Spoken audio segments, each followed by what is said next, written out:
Welcome to the Bale and Orange channel. I'm going to post on Facebook that I am live, and then we will get into writing.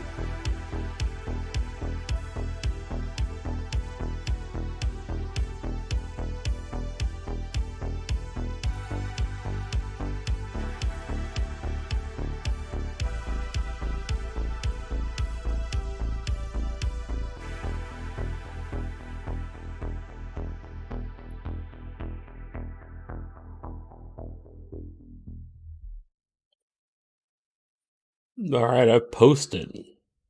Let's get back to the screen here for me. There we go. Alright, so we left off on a scene here way down here at the end, because it was at the end. Surprise. And we will get in by editing it. So we're doing the 6th scene, where it's Philip, Chris, and Draven. From Christopher's perspective. He's going to walk into the room. Philip Draven will be sitting down. They won't be talking when Chris enters. They will have a conversation about what happened. Christopher will tell them from his perspective. He will be confused. We'll ask about who are the Fates. They help maintain the cohesiveness of the weave. That's information that we are going to convey. There are gods, really. Philip will talk about the gods. No specific gods, but he will confirm that they are real. God, as in the Christian God, may exist. Don't really know. It's been a while since they've walked the earth. The title Presage will be mentioned and explained. It is a person that ignites the start of prophecies. Chris will mention a child in Freiburg. I think I'm pronouncing that correctly, if I remember the person who corrected me in chat last time, which was very much appreciated. Chris will know more about Freiburg. Ooh, I spelled that wrong. Not that it matters, because these notes get deleted. Chris will know more about Freiburg as he talks about it. It'll be innate knowledge he didn't know. Freiburg.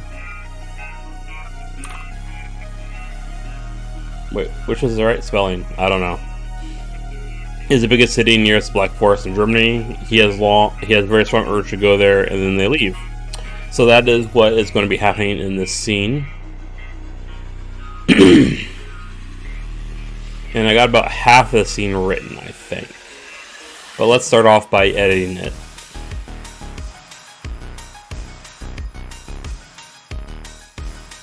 Let's see. So this is a longer scene than some of the other ones, I think.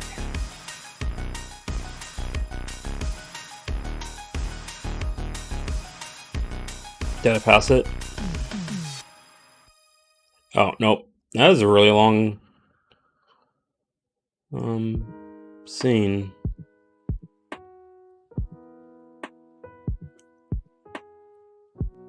Alright. I'm gonna take a drink of water here.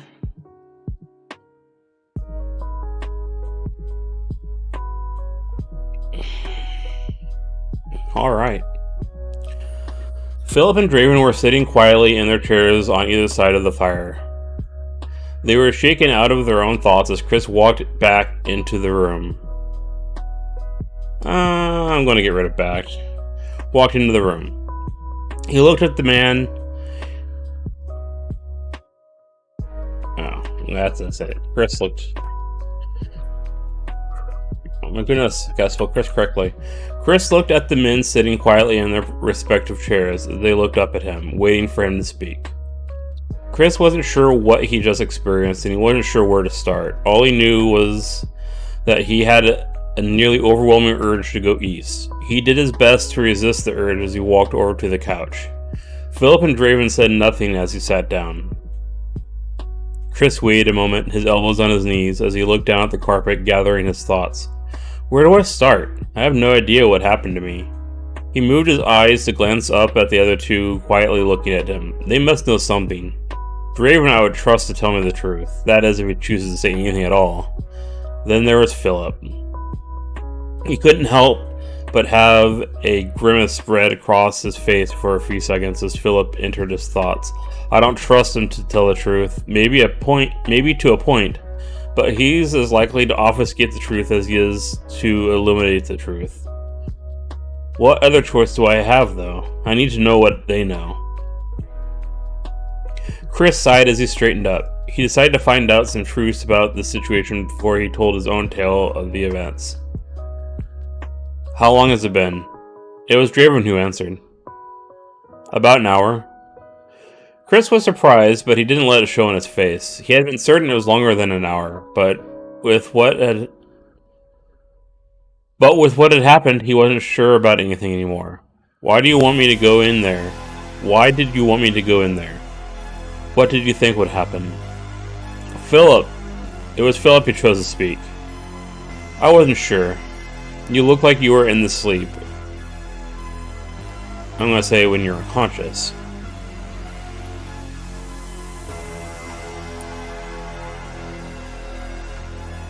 When you were unconscious before, you looked like you were in your sleep. Yes, it's a bit better, I think. It was the only explanation, and even that made no sense. I've never heard of anyone being forced into that state. I've never heard of anyone being forced into that state. Chris interrupted. The sleep? What is that? Philip paused and looked over at Draven. He is yours. Draven shrugged. I saw no reason to tell him. He is too young to need to know. Continue, you may be the one to explain it. Philip continued. The sleep is a state that a vampire can reach when he is unconscious and no longer needs blood to survive. A vampire in the sleep can continue in this state for weeks, months, decades, and even centuries in some cases. Each vampire uses it to their own means, and their own subconscious expresses it a little differently for each vampire. The concept of time goes out the window. Some use it to explore their own consciousness. Should it be subconsciousness?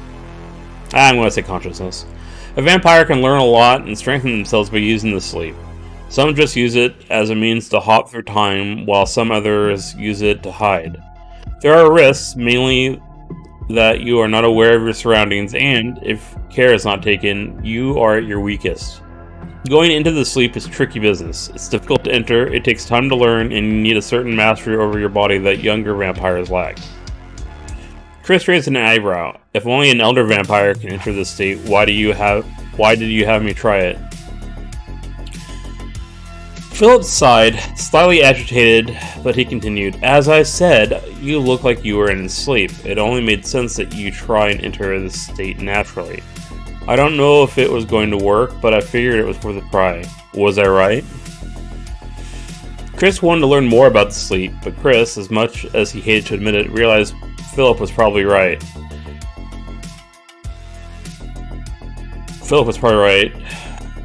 He needed to move on from this topic.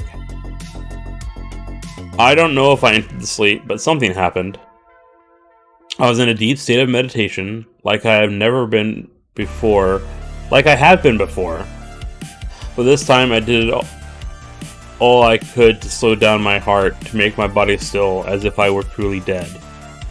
Then, after what seemed like an eternity, I felt like I separated from my body and realized that I fell unconscious on the ground. Then there was nothing for what seemed like an age.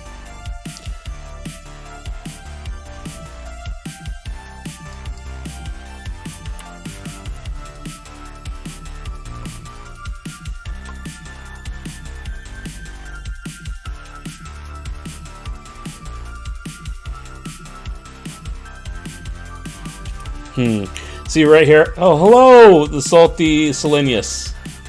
How you doing? I'm just editing my last scene that I did, and then I'll get into actual writing. So I said the word then too often, so I'm trying to figure out what word I want to use instead. Then, after what seemed like an eternity, I felt like I separated from my body, and I realized that I fell unconscious on the ground. Then there was nothing for what seemed like an age.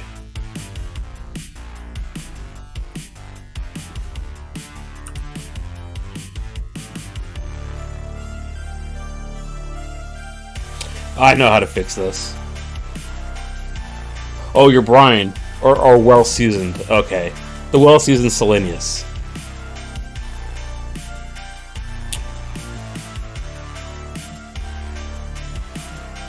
Alright, so I think I got this fixed. Delete that at the end of the sentence.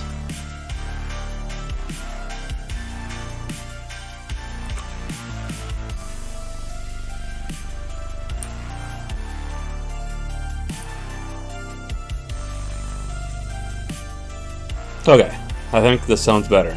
Then, after what seemed like an eternity, I felt like I separated from my body, and I realized that I fell unconscious on the ground. Then there was nothing. After what seemed like an age, I was suddenly somewhere else. Some sort of empty void. Yet I was on solid ground. I could move, yet I could not. Movement meant nothing because there was no markers to indicate anything had changed.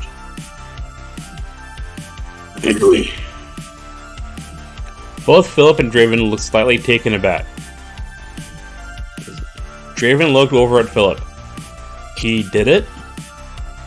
Philip grinned slightly as he spoke. I think he did. This is amazing. I knew he was special. I was right to keep my eye on him. Draven nods slightly in agreement. It is true, he is special. But this? I've never heard of one so young, only 30 years. The youngest I've heard of someone going into sleep was when they were at least 2 centuries old. And even then, once they truly go into sleep, it usually takes them much longer till they are able to voluntarily exit a true sleep state.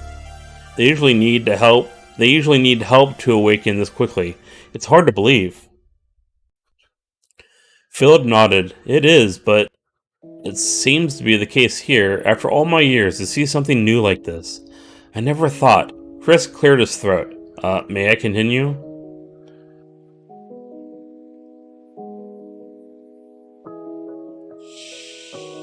Chris wasn't sure how to handle this new information. He knew something about excelling.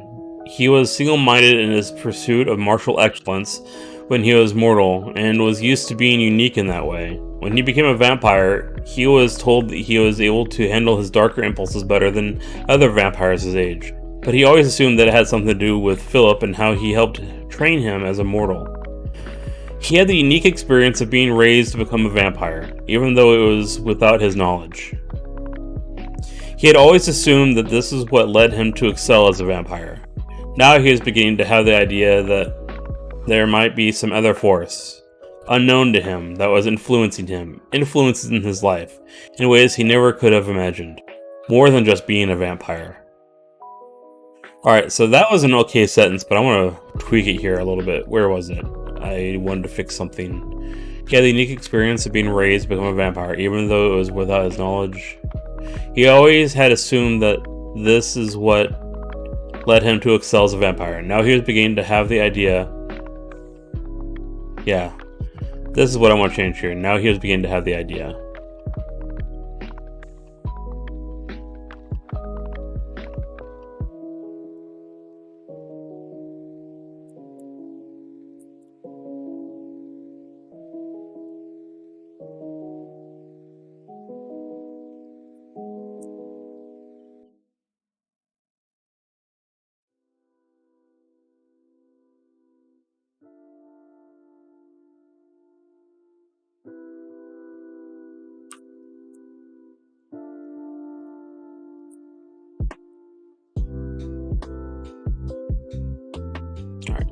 Now he began to realize that maybe there might be some force unknown to him that was influencing his life in ways he never could have imagined.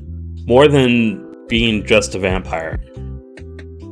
I'm going to go with more than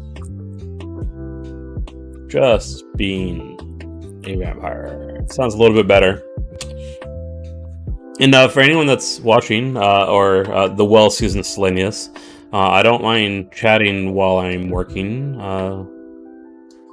just so you don't feel like you can't say anything if you don't want to, so, yeah. Draven never talked about his reasons for wanting Chris to become a vampire, other than saying he sensed something special in him as a mortal.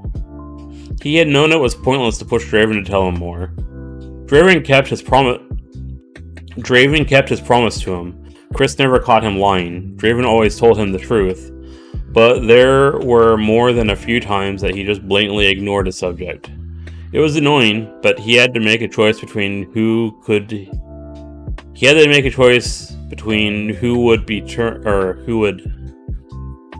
turn him.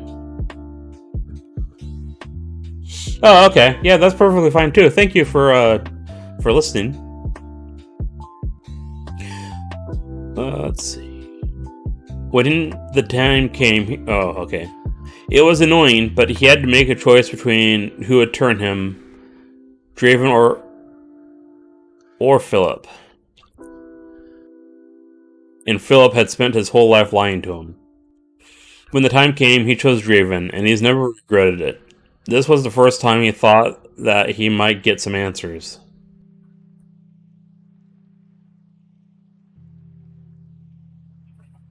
Though this was the first time he thought he might get some answers. Philip and Draven both looked... Ooh, that sentence is not right. That sentence is very much not right. Philip and Draven both stopped looking at each other and turned back to... There we go. Philip and Draven both stopped looking at each other and turned back to Christopher, who they seemed to have momentarily forgot was there, despite the conversation being about him. It was Philip who spoke. He sounded a little surprised. There was more? You weren't in there long. I suspect you may have had a confusing experience. Maybe your own thoughts manifesting in some way. It's hard to imagine it was coherent your first time, especially for such a short time. Chris had no trouble admitting to himself that he had a confusing experience, but he thought to himself... I don't think I need to say to himself here. But he thought it seemed coherent, didn't it? For once, he thought he might know something...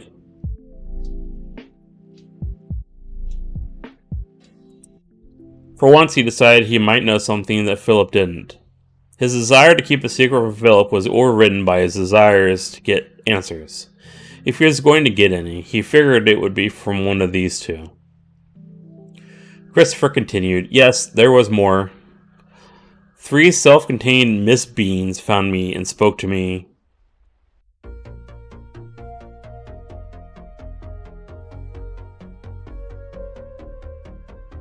I'm going to explain this a little bit differently here. 3 what looked like self-contained mist beings. I'm going to say creatures. Alright. 3 what looked like self-contained mist creatures found me and spoke to me. Apparently, they had been looking for me for some time.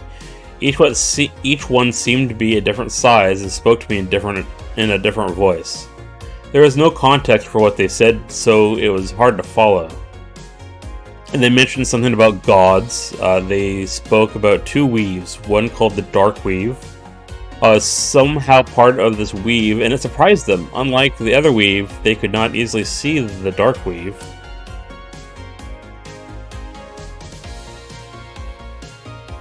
That's not a right sentence here. That doesn't make sense in context.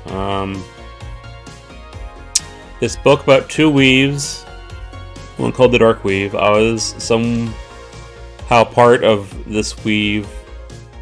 No, I was somehow part of this Dark Weave, and it surprised them. Unlike the other weave, they could not easily see the Dark Weave. That made that sentence sound better. Something about this Dark Weave being created by the curse of the vampire, and then there was something they expected me to do, something to do with the time of the prophecy. I think that should be a new paragraph there. Then there was something they expected me to do, something to do with the time of prophecy. I'm to find a child of some sort. At the end of the vision, they moved closer, nearly touching me. Oh, okay. At the end of the vision, they moved closer, nearly touching me. Then I woke up, with the desire to travel east, to some city I never heard of, Feyberg. Philip seemed at a loss for words. He leaned back into his chair. A smile began to cross his face, which turned into a grin. Then he burst into laughter. Chris was taken aback. He looked over at Draven questioningly, who shrugged slightly in response. He turned back to Philip, whose laughter was subsiding. What's so funny? Philip sat up straight in his chair once again. Those were laughs of joy and relief. It's finally time. After all the waiting, the death, the boredom, the planning, it's finally time, and I found you. You of all people, I never believed this would happen, but it did. I hoped and planned to be alive to see these times, but to find you, a Presage, it's more than I could have hoped for.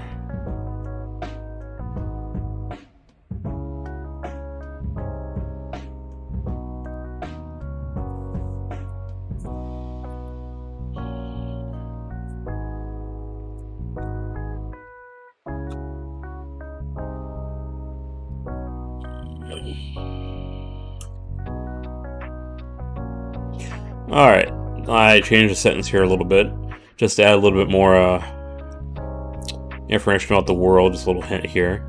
But to find you, a Presage, in this mana-starved world, it's more than I could have hoped for. Draven snapped his head in Philip's direction and spoke while Chris was trying to recover from the shock of Philip's unexpected and confusing response.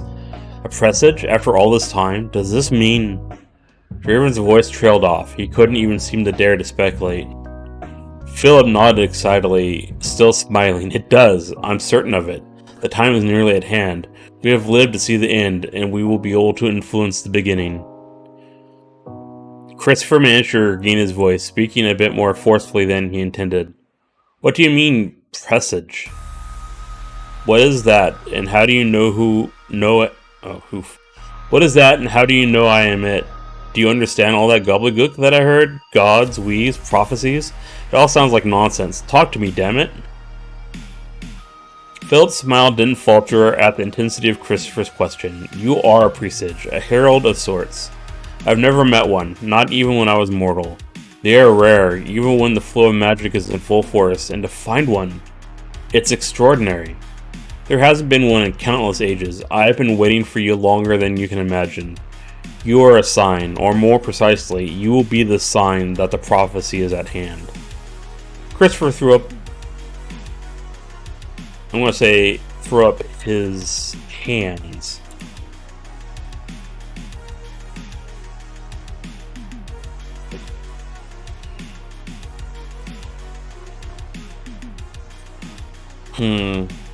How do I want this to look? Do I want him to like, wait a minute, or is he like, whoa, wait a minute. Do I want to do one hand or two hand? I don't know what I want to do. Small details.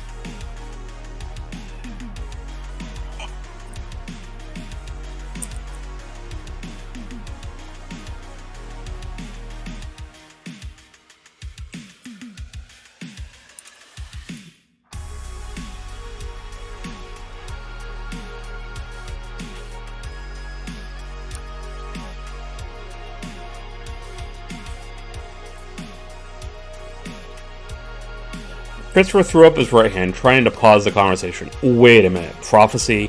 Is that a real thing? Wait. They were talking about gods, too. Are you saying gods are real? Philip chuckled slightly. Prophecy is real, but real prophecy is rare. And then there are different types of prophecy, and the way prophecy unfolds is complicated. For now, just know that prophecy is real, and you're a part of it. As to gods, they are real too. Oh yes, they are real. I've never met a true god, but they once walked the land. Some of their children still do if you know where to look.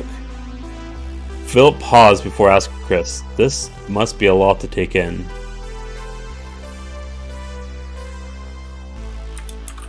Philip paused a moment. I should put moment correctly in that sentence. A pause.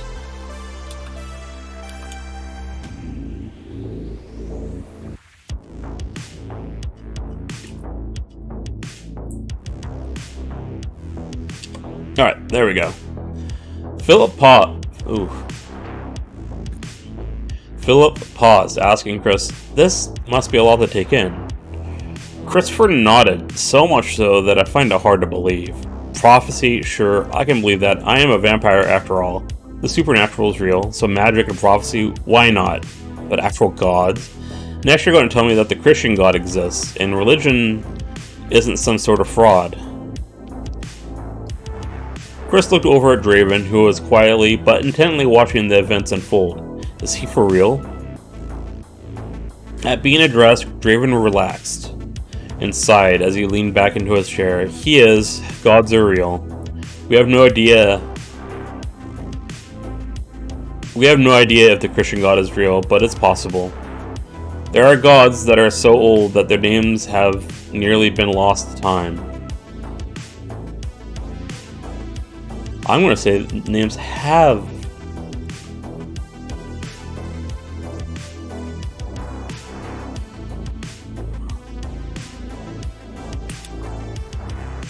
There are gods that are so old that their names have nearly been lost to time. Yeah, okay.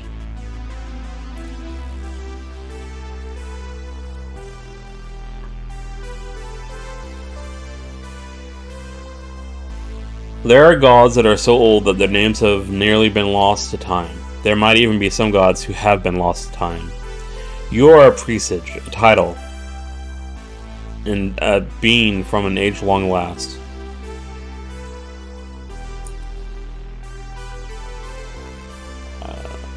Let's see. Being.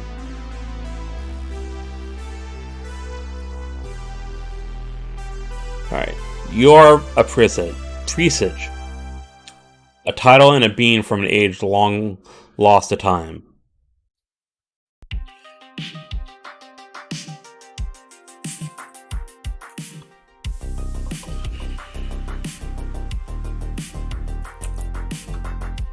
You are a presage. A title and power from an age long lost to time. An age only hinted at now in myth and legend. You thought your life was torn asunder when you were turned. Now you are something that you can't even fathom. Something lost to the ages. Something that Philip was waiting for. Something I lost faith in. Something I thought would never come. Listen to Philip. He is better suited for this tale. It has been his reason to survive throughout the ages. Christopher looked from Draven to Philip. You speak in terms of ages. I know you are both old. Draven has chosen not to tell me how old, and I've come to respect that, but how old are you both? There we go. Christopher waited for what seemed like an eternity. He felt lost like never before. How old was Draven? How old was Philip? Draven, more so than Philip, was obviously out of place in this time. That was disconcerting enough. Draven never mentioned his age, but based off the little contact he's had with other vampires, he's got the feeling that Draven was older than many of the vampires he had met. That's a long sentence. Let's take a second here and see if I can make this sentence into like 2 sentences. It actually flows alright, but it seemed like a little long for my liking. Draven never mentioned his age, but based off the little contact he's had with other vampires, he had gotten the feeling that Draven was older than many of the vampires he had met. Yeah, I think I could break this into 2 sentences. So let's work on this here for a second. Draven never mentioned his age, but based off the little contact he had had. Draven had never mentioned his age. Period. They had...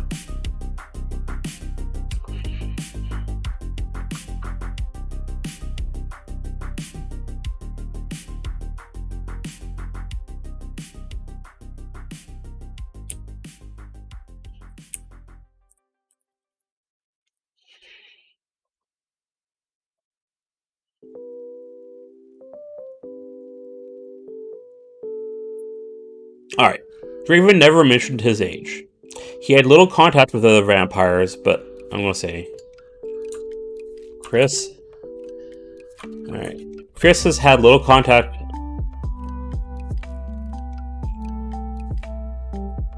No, that's takes out the flow. The other long sentence was better.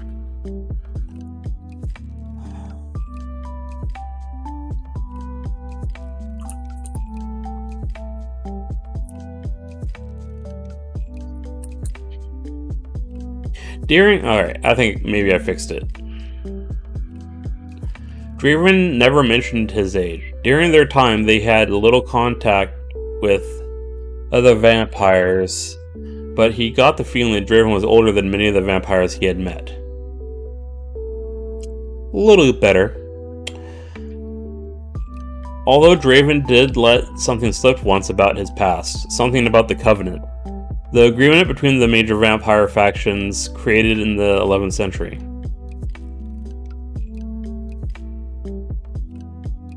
Ellipses! Now, if only I knew what that meant and I was better at my English. I feel like I definitely should know what that means. So I'm going to look it up. Compression, yep, okay. Yes, that is, yeah, exactly. I've learned a new word, thank you.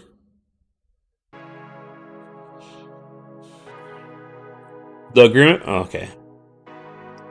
Let me start this paragraph from the beginning to see if that new compression works. Krish waited for what felt like an eternity. He felt lost like never before. How old was Draven? How old was Philip? Draven, more so than Philip, was obviously out of place in this time. That was disconcerting enough. Draven never mentioned his age. During their time, they had little contact with other vampires, but he got the feeling that Draven was older than many...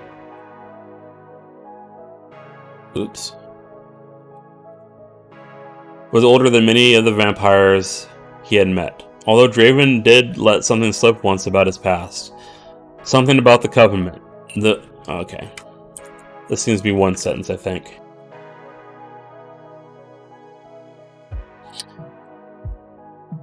Ellipses. Often used to express a pause or hesitation in talking parts. Oh yeah, I like those. Something about the Covenant. Oh.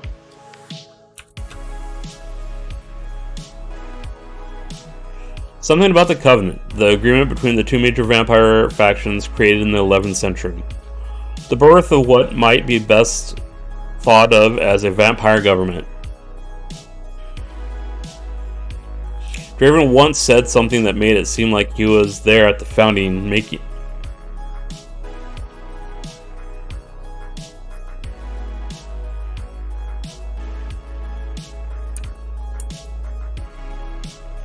Draven once said something that made him seem like he was there at the founding of the Covenant, making him at least 1,000 years old. Very old, but not the oldest living vampire he has heard of. But that was all he knew. Now he was sitting in front of two vampires he knew were over 1,000 years old, talking about magic, prophecy, and gods like it was an everyday occurrence. They were talking in terms of ages. He could only guess what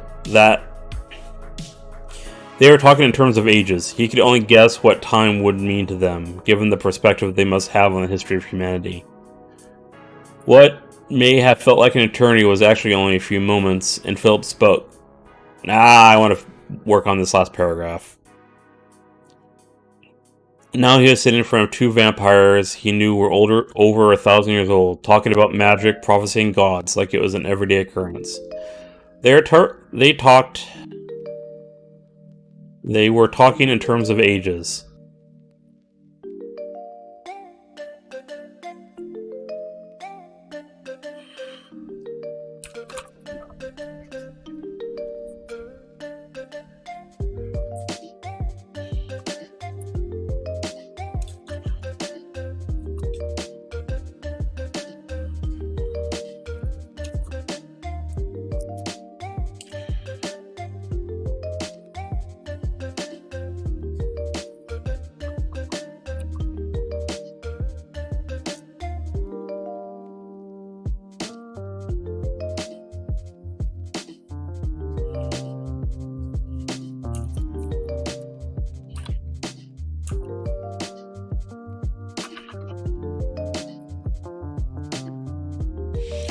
Alright, so I think this paragraph is better. I changed just about every part of every sentence, but I think it's smoother and doesn't feel like it takes you out of the story as much. Now he was sitting in front of two vampires he knew were over 1,000 years old, talking about magic, prophecy, and gods like it was an everyday occurrence. They were talking in terms of ages. What does that mean? Chris could only guess what that would mean to vampires. Chris could only guess at what time meant to vampire. Yeah. Chris could only guess at what time meant to vampires of their age. What kind of perspective must they have on the history of humanity? There we go. I think that's a little bit better. What may have felt like an eternity was actually only a few moments, and Philip spoke. Before Philip spoke. Perhaps it will help if I unpack what has happened to you. I can help put your experience into context. Believe it or not, you told me about something I didn't know existed, the Dark Weave. I'll start with what I know for sure and end on speculation. This might take a while to explain. Please leave questions till the end of my tale. Chris narrowed his eyes. Philip was being evasive, and Draven wasn't being much help either. He asked a question, he thought it was time for answers, yet it sounded like he was going to have to wait a little while longer. She sighed and decided to lean back into the couch. Very well, continue. Alright, so that's where I left off. And so we are now going to go into Philip's discussion about what he knows about prophecy and Presage. Speculate about what the Dark Prophecy is. He's going to put the whole experience, the whole last scene in the context for Christopher. So this is going to be a long paragraph or sets of paragraph. I'm going to try to avoid a full-out monologue, but it may end up being very monologue-like. Because these stories that I've been writing online, they're background for a setting / novel series that I am writing. And so I was going to do something similar to like the Silmarillion and just write background stuff independently of Twitch and stuff like that, but I decided why not just do all my writing on Twitch and create background information that is fun to read. So I decided to put my world creating information in the form of short stories. So you'll get things where it goes into a big explanation about a concept, and then I understand that is not necessarily the most interactive, adventurous writing. I can't think of the word. Oh my goodness. It's not the most fast-paced writing, not the most immersive writing, but it is writing necessary for the purpose of these short stories. But I think it will still be entertaining because I like writing dialogue, and dialogue is fun. So it should still sound pretty good. So unlike the editing part where I was reading out the stuff, for the next part I will be I'll be typing out a paragraph, then I'll be reading the paragraph. If I start messing with the paragraph, I'll start talking about the paragraph. But initially it's just writing, reading. Alright, so Philip. How do I want Philip to start? I know I've just read it, but I'm going to go back and read what Philip has already said and see where the next natural place would be for the start of this dialogue. Let's see. Prophecy is real, it's rare.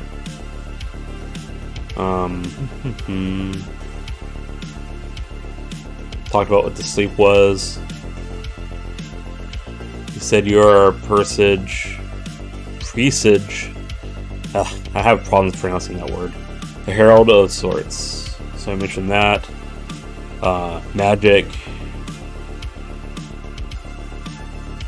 Flow of magic is full. Okay. Alright, I think I know where I'll start.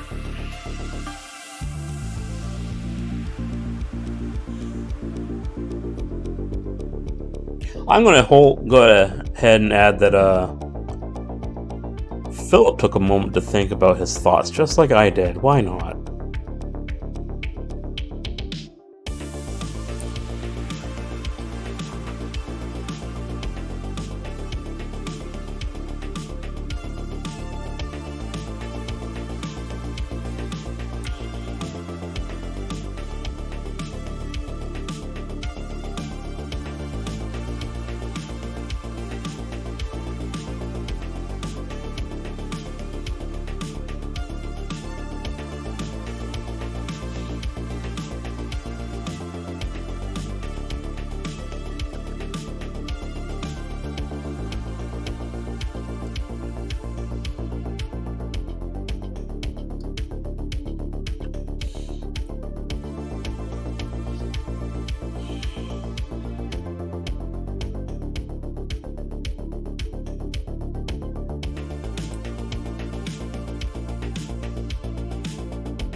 Philip paused a moment before continuing, organizing his thoughts.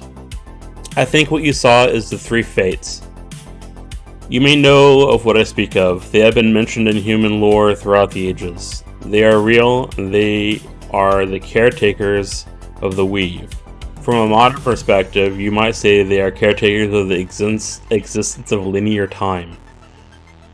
Traditionally, they are seen as three women, a younger one, a middle-aged one, and an elderly one.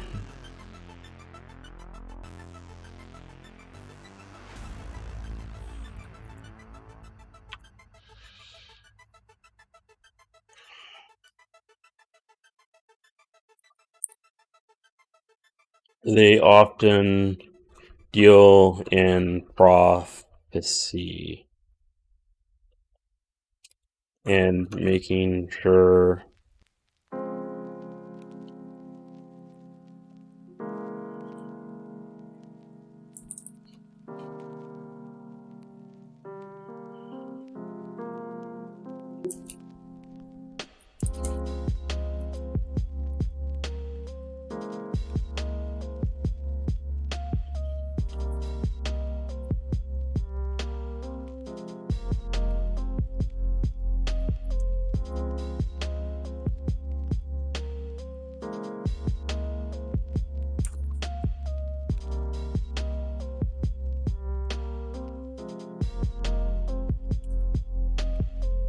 They often deal in prophecy and making sure that time continues uninterrupted. They are not interested in deciding the fate of existence.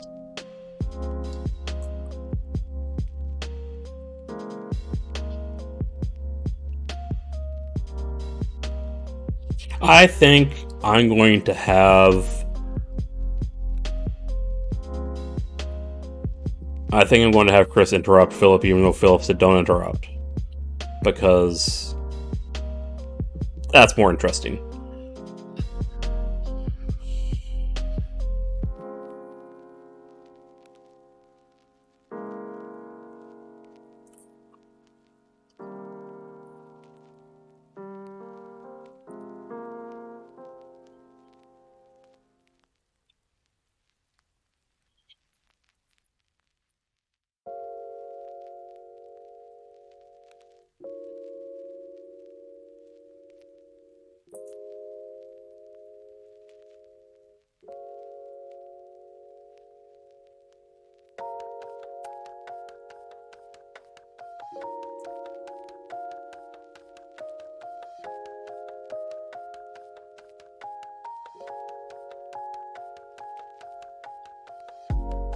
Nope, I can't see my keyboard. Alright, there we go. Despite Philip asking not to be interrupted, Chris spoke up. So, the fates are gods. I met gods.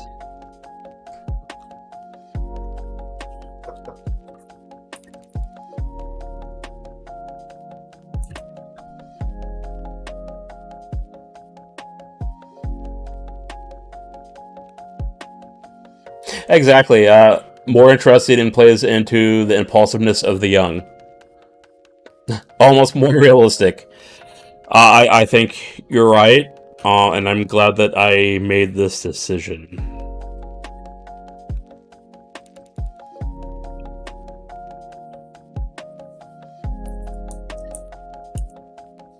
I can't spell incredulously.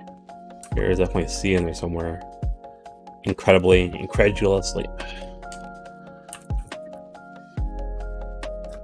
I think it's a real word. There we go. Incredulous. Delete. Also more realistic. Okay. Yeah, that makes sense too. See, incredulously. It is a word. Hooray. Despite Philip asking to not be interrupted, Chris spoke up and asked something somewhat incredulously. So, the fates are gods? I met gods?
Alright, let's see how this paragraph sounds.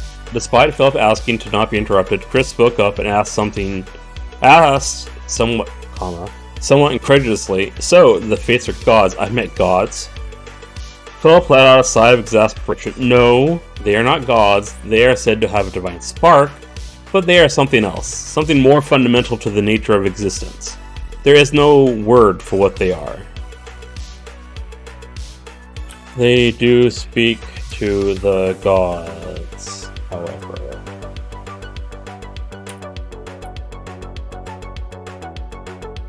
May I continue?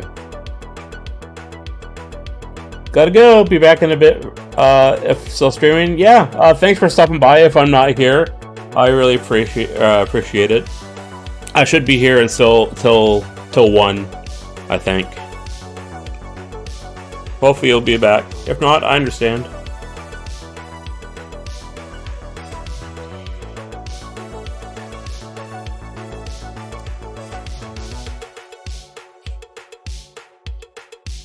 Nah, it doesn't need a comma there. Microsoft lied.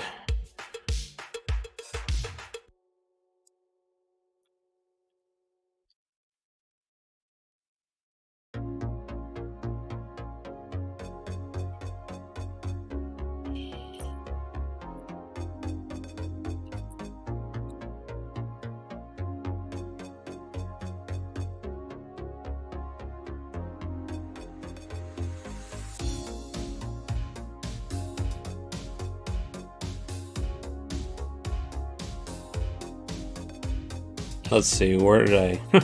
I just wrote it and I already have to go back and check on what I wrote and see. They are not interested in deciding the fate of existence. Okay.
So this was a fun paragraph. Let's read it. Christopher shrugged in response, and Philip continued. Long ago, it was thought of as a physical weave, but it might be best to think of it in terms of a metaphor for linear time and all the branches of time that can take place. Prophecies is where the lines of time can branch, and the actions of mortals can make a difference to how the future unfolds.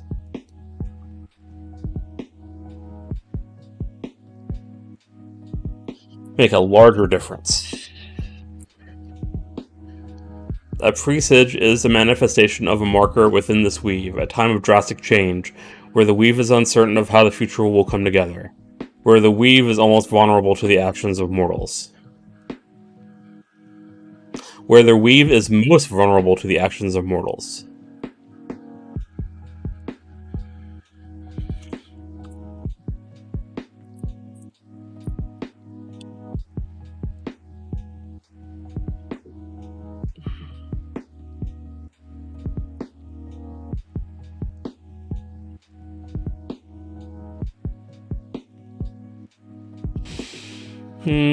I think I'm going to go to another paragraph where they talk about prophecy. Then I will have Christopher interrupt again. Because I think this is a concept that doesn't necessarily need to be questioned.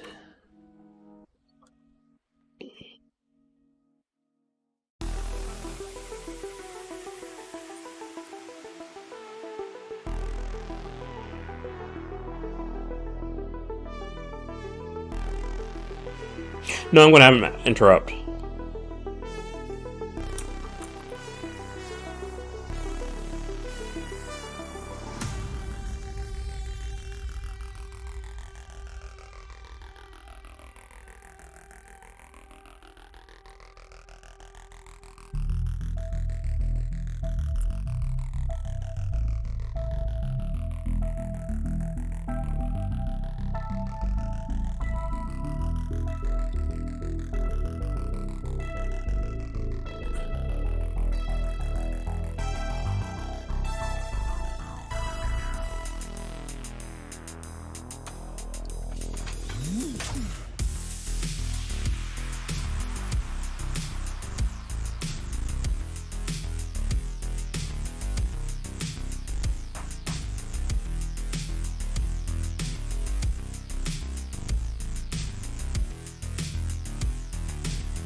So Christopher, I think, should be a little disgusted that his whole life has been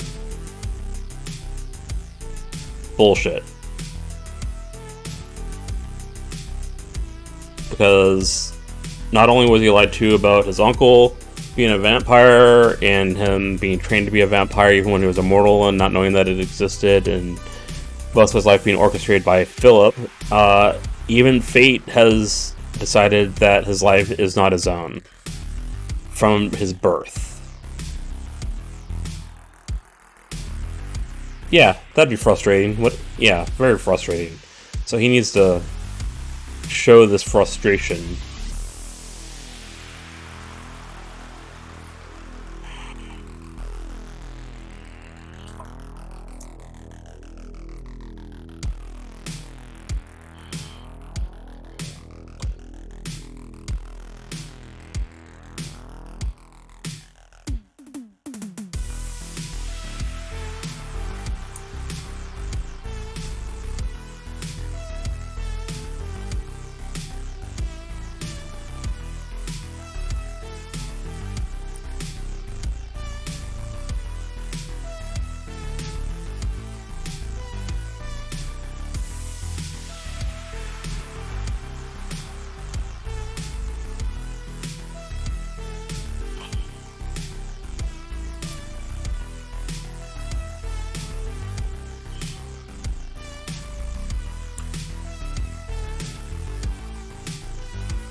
Christopher interrupted again, the frustration written plainly across his face. So I'm not natural. I mean, I wasn't really a human before I was turned into a vampire.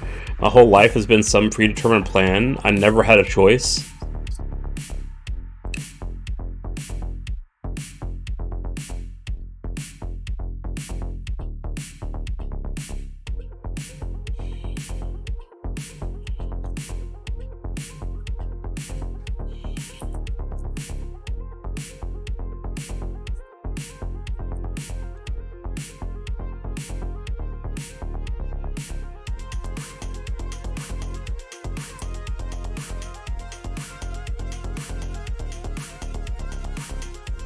Hello! A Simple Otaku, thank you for stopping by. I hope work is going well. I know they're at work right now. They are my brother, and I appreciate them.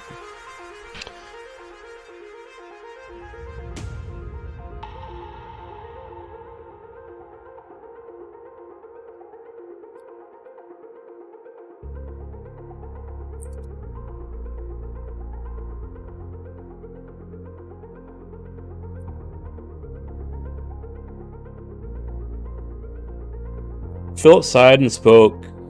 Philip sighed and he spoke with care rather than annoyance at being interrupted.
Alright, let's see how this sentence sounds. Philip sighed, and he spoke with care rather than annoyance at being interrupted. You are always human, but you're also a presage. If you are speaking about free will, I'm sorry, no. From my understanding, your future was always limited in that regard. It is assumed that you would have lived to the point that you announced the birth of your child, who would be central to the... Oh, oof. That's a weird sentence. It is assumed that you would have lived to the point that you announced the birth of the child who would be central to the prophecy.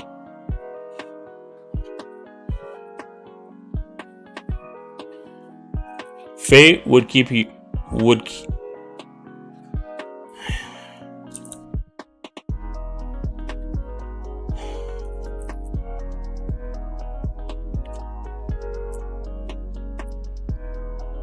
Fate has kept you alive, but you're unable to make most of the choices. Oh, but you are able to make most of the choices about how your life unfolded.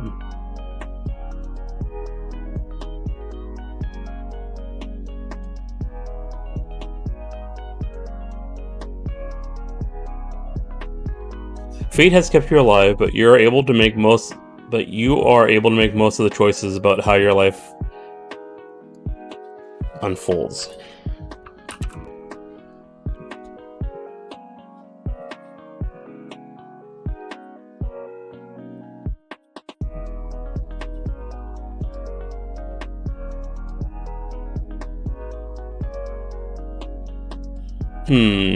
At this point, I need to talk about the Dark Weave.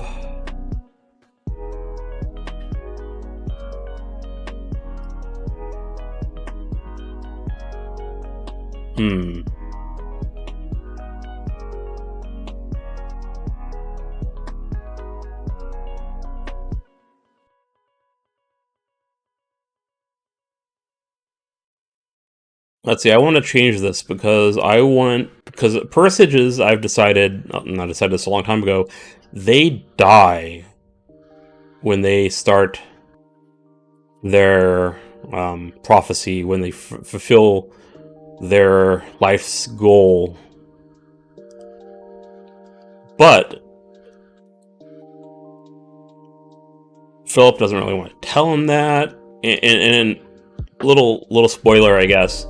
Chris doesn't die because he's a vampire. So there is hope. But I'm going to put that in the scene somewhere, and maybe this is where it goes. I'm not sure yet. You are always human, but you were also a presage. If you are speaking about free will, I'm sorry, no. From my understanding, your future was always limited in that regard.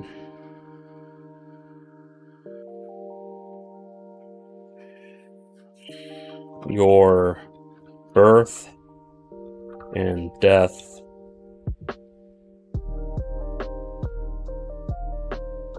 have been predetermined.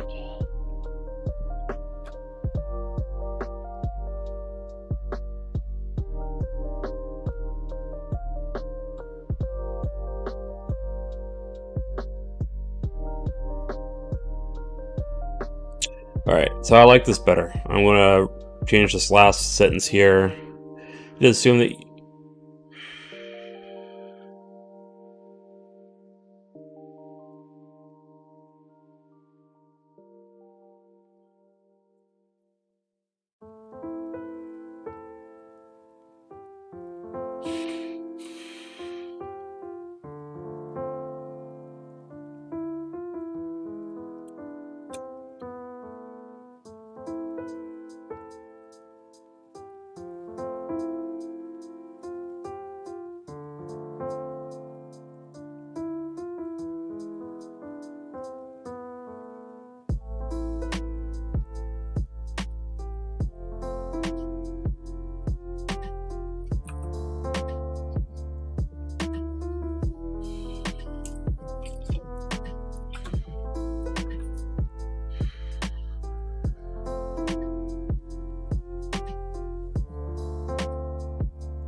It was known in my... Alright, so I'm going to reread this paragraph because I rewrote the last half.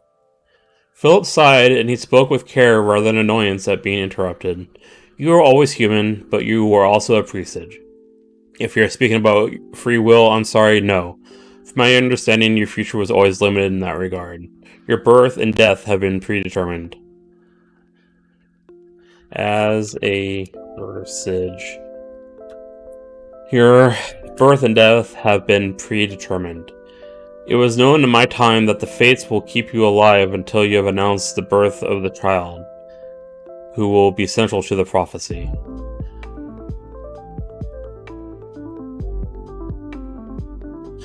While your life was, and your purpose has been, while your life was,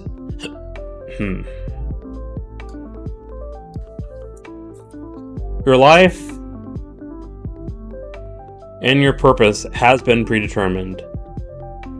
However, you are able to make most of the choices about how your life unfolds.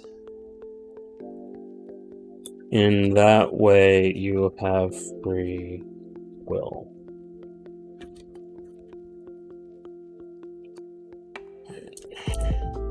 Alright, I think I'm happy with that paragraph. Move on to the next paragraph here.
Chris thought about what Philip was saying. It was hard to get his mind around, but he thought he was beginning to understand. Some of his rudimentary learning about philosophy and free will.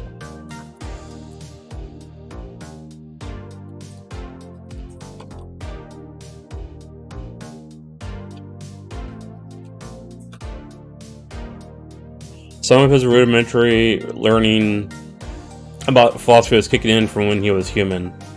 Then it sunk in. Philip said his birth and death were predetermined. Wait, my death is predetermined?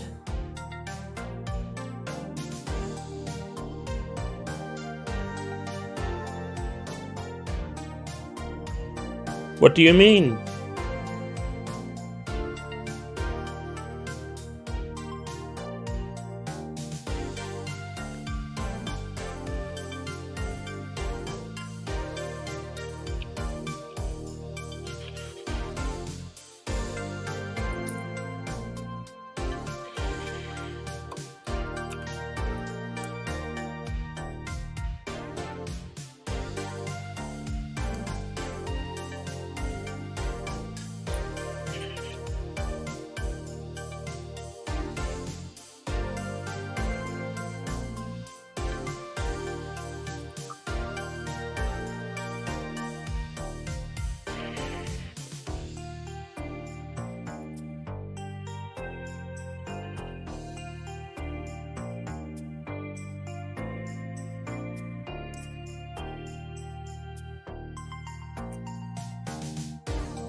Sorry, I got a cough.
Let's see if I use conceit correctly.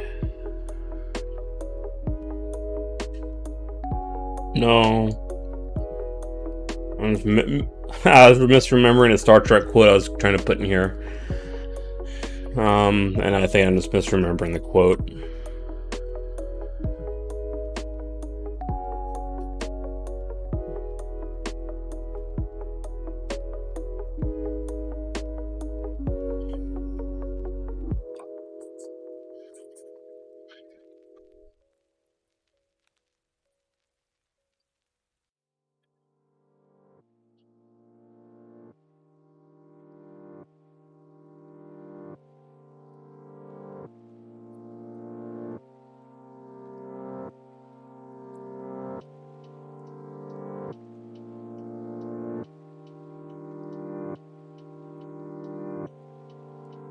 Philip leaned back into the couch. He sighed as a frown crept across his face before he reluctantly continued.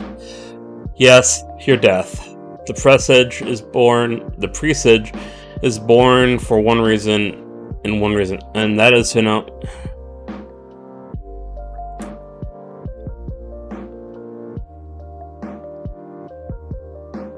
The presage is born for one reason and one reason only, and that is to announce a time of great change. Once they have, that's going to be another. Once they have done this, they die.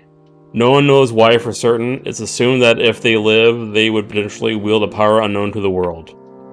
There is hope, though. It sounds like you are part of the Dark Weave the Fates spoke about. I think its existence allowed you to become a vampire. Knowing that you are a presage, I'm surprised you were allowed to become a vampire. It rewrites what I know of what a presage is. You may yet survive, but I admit the hope is small.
I need to double check I am spelling this city name correctly. Give me a moment. I need to Google.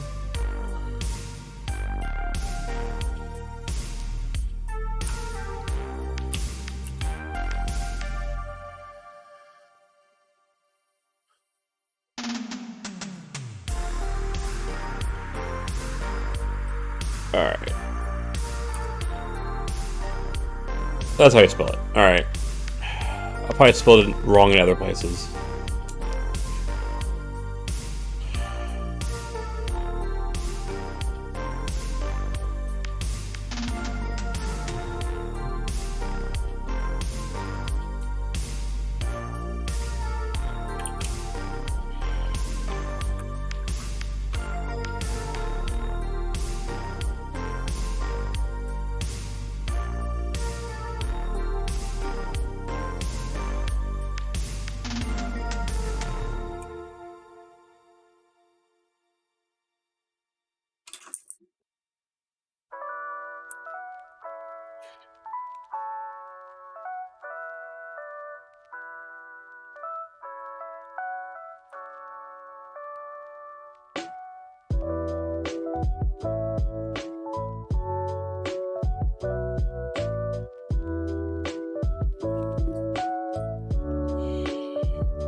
Chris sat there in silence. He was being faced with his own mortality.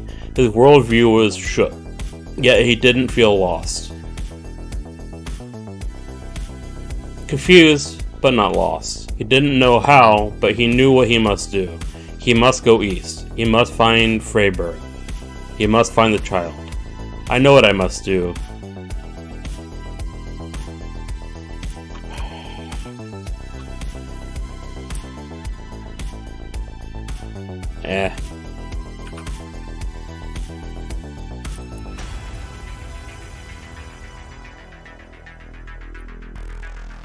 He thought to himself, I know what I must do. I want to do it. I want to leave right now.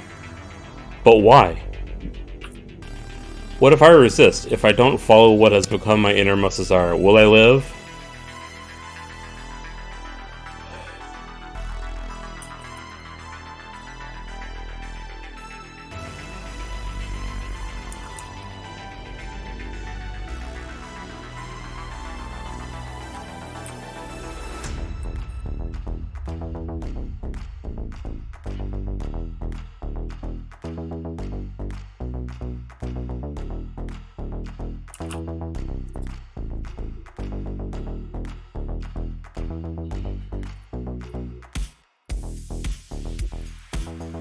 What if I choose not to do it? What if I choose to not find this child of prophecy?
Philip raised an eyebrow. I'm not sure you have a choice. Presages were even rare when their existence was known.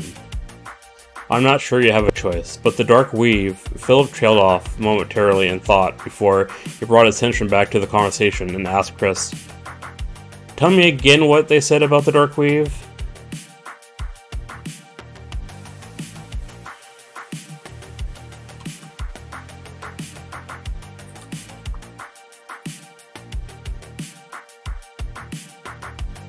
There may be some hope.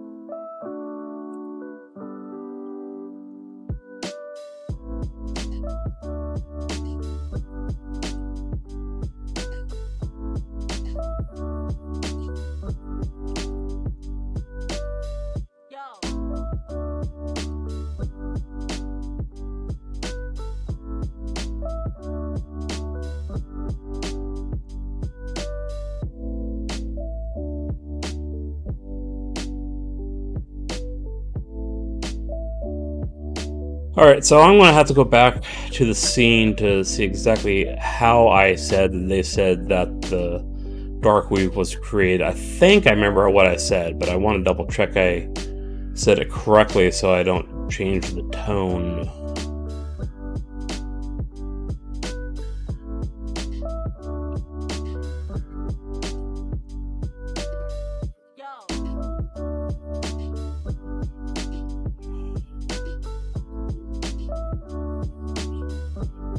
Alright, let's see. No, I should save it.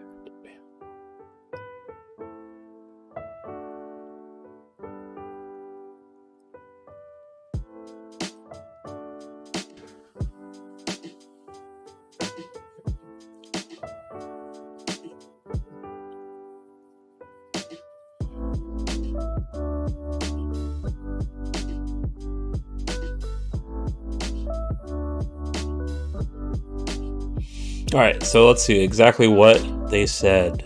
You are part of the Darkweave. This has never happened. It shouldn't happen. The others won't like this. Yes, mentioned about the gods. And the Darkweave was created when the Curse of the Vampire was performed. The smaller one continued. It does not matter. Alright.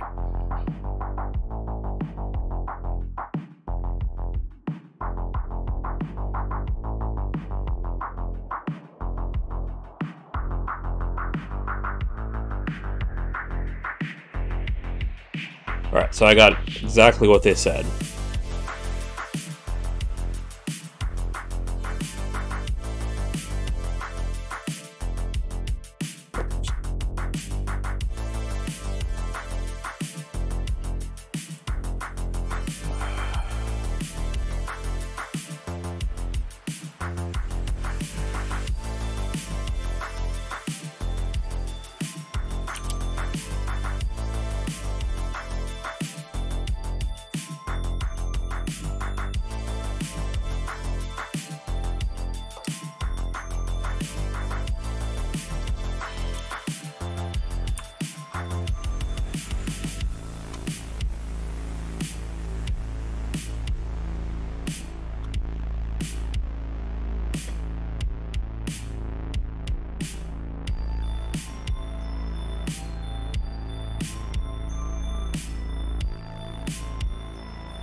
So I just use a new term, Curse of the Undying. So I need to go and change a couple things in my story.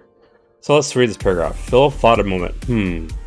I don't only speculate, but that seems to mean that there is another version of reality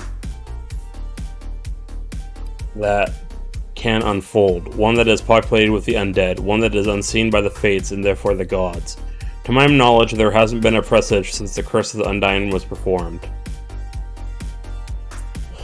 Perhaps...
Alright, to my knowledge, there hasn't been a presage since the Curse of the Undying was performed. You, I, Draven, all of the living dead might not be taken into account in the weave. Who knows what that will mean for the future? You may yet live.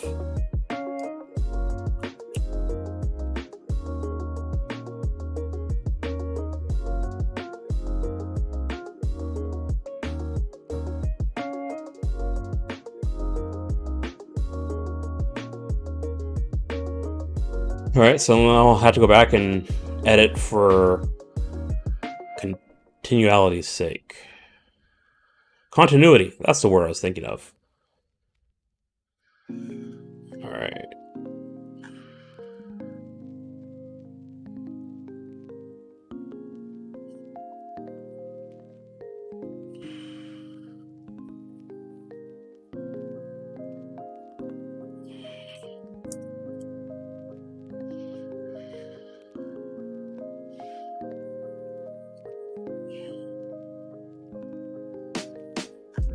This is a really long scene. Several pages, in fact.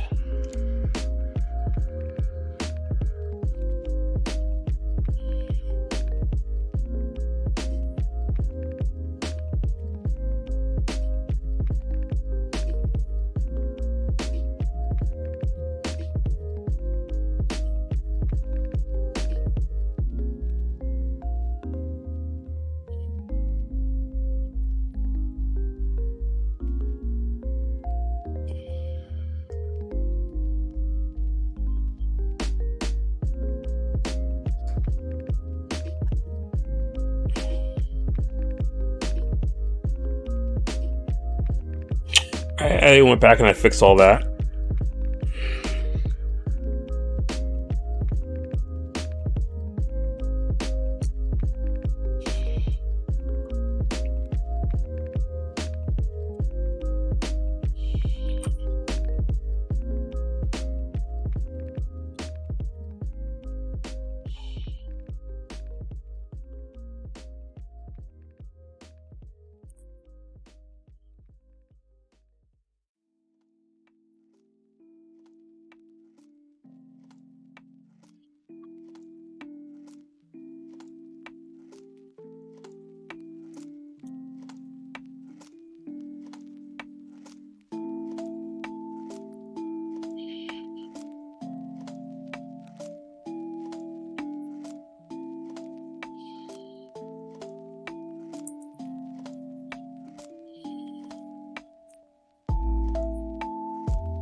Chris's mind was not put at ease, but at least there was a grain of hope that he could hold on to. He wanted to ask so many more questions. What was the curse of the Undying? What did that have to do with him? He never thought that he would be able to get as much out of Philip as he had, even if he was finding it hard to believe. He decided he wouldn't ask about the curse or ask about what these weaves ask more about these weaves. He was afraid Philip would cease being so open, so he decided to stay on track.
I don't know how to spell exert.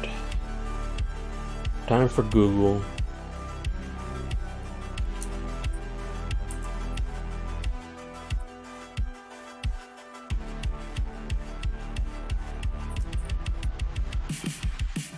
Well, I'm not sure if I used that word like I spelled that word before. I'm sure I have.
Philip smiled slightly. Oh yes, gods and religion. Gods are real, religion is often used by them to facilitate their will. Or at least they used to. It is theorized that since man has dried up on this world, at least compared to long ago, the gods have been unable to exert much, if any, of their will. Don't really know. I have no idea which religion has a real god attached to it and which don't anymore. Doesn't. Some religions are descendants of old religions. Much of the truths about the gods have been muddled with human interpretations over the millennia. Do not know what this means for them as we move into the time of prophecy. As to the gods themselves, they have not walked the physical world in a long time. Much longer than I've been alive, or so I believe. Still, their footprints can be seen even to this day if you know where to look. There are even children of the gods still walking the earth.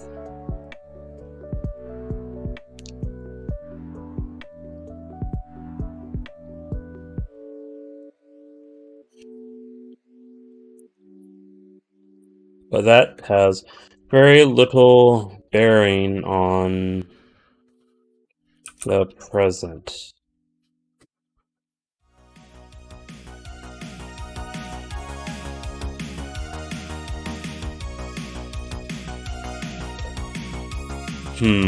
Let's see. Let's see what I still need to put in there. Alright. For the fates, they help me. I've did that. There are gods, really. Yep, talked about them. Philip will talk about the gods, no specific gods. They are real, they may exist, don't really know. Been a while since they have walked the earth. Did all that. Just did that. Presage will mentioned and explained, did that. Chris will mention a child in Furbolg. Haven't done that yet. I mean, I did it in subconsciously or unconsciously. Within their mind. I've done it there. I have not said it out loud. Chris will know more about Furbolg as he talks about it. Neat knowledge he didn't know. Biggest city, okay. So I guess kind of got all the information there that I wanted. Kind of want to put in there a little bit about the prophecy.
Christopher thought to himself, well, at least he doesn't seem all-knowing about something. Still, gods, that's hard to believe. Chris looked to Philip. What is this prophecy that I'm announcing? What's it about? Maybe I don't want it to happen. Again, what if I don't do it? What if I don't do what I'm supposed to do? What will happen?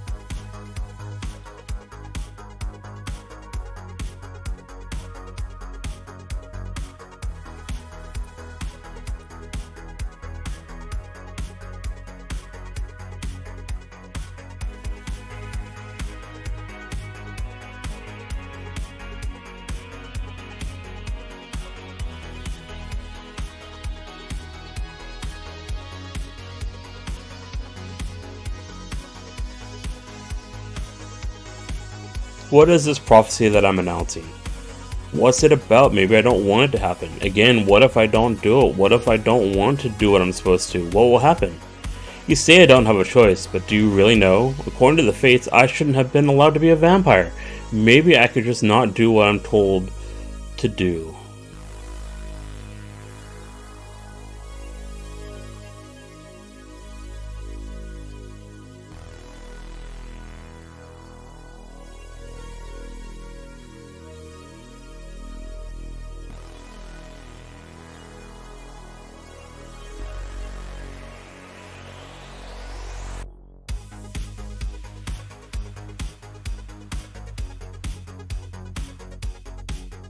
Alright, so I'm stuck. I wanted to have Chris have another internal sentence here to questioning the prophecy before he asks about the prophecy. So I'm trying to think about exactly what I want to ask himself.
Chris thought to himself, well, at least he doesn't seem all-knowing about something. Still, gods? That's hard to believe. Then there is this prophecy. I always believed in free will, now I'm being told that prophecy is real. What if I choose not to fulfill my duty, not go along with some archaic notion of prophecy?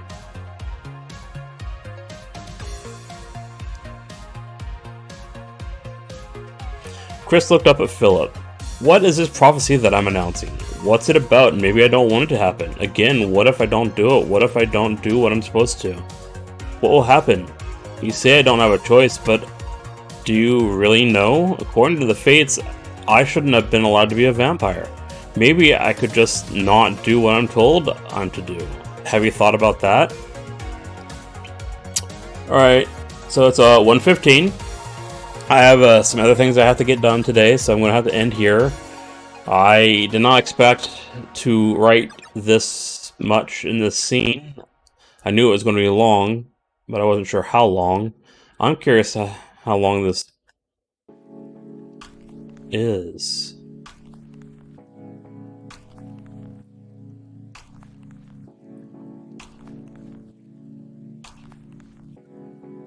It is half the story now, almost. It is 7 pages out. It is over half the story now. It's 17 pages. Well, I guess it's not over half the story. It is half the story, about 7 pages out of 17. How much should I write today?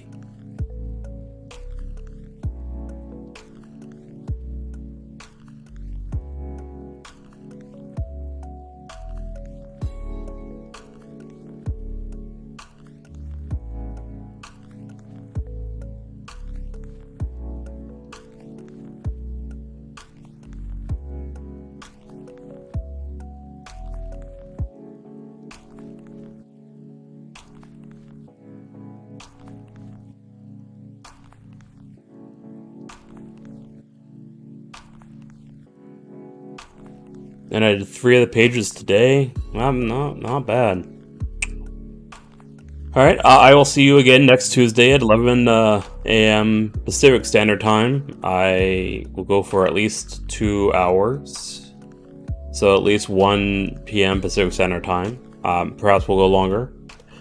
I will come back and we will edit what I've written, and then we will continue this scene and move on to the next scene.